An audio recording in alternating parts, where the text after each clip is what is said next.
Para entender cómo funciona este criterio, podemos hacer uso de la siguiente gráfica. El criterio dice que para valores más pequeños que 0, f asigna un 2. Para valores entre 0 y 3, se asigna un 1. Y para valores más grandes que 3, se asigna un menos 2.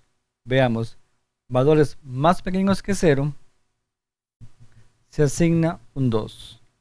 Entre 0 y 3, se asigna un 1. Y para valores más grandes que 3, se asigna un menos 2.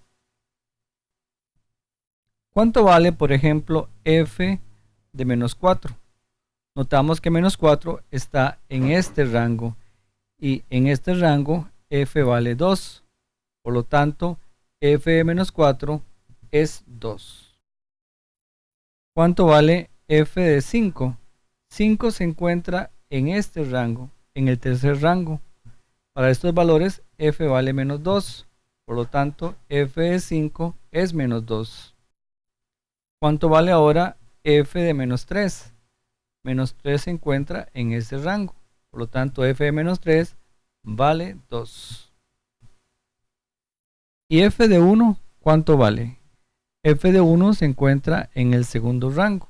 Por lo tanto, f de 1 vale 1.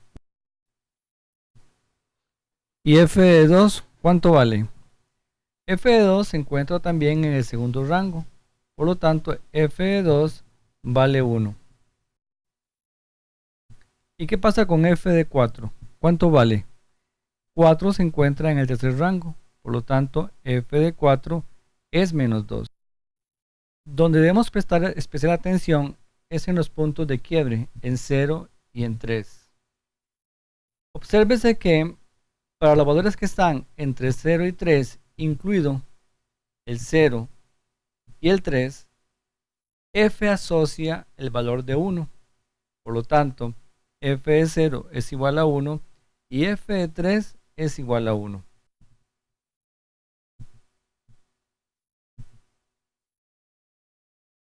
Notamos entonces que f asocia a cada elemento real un único elemento real también.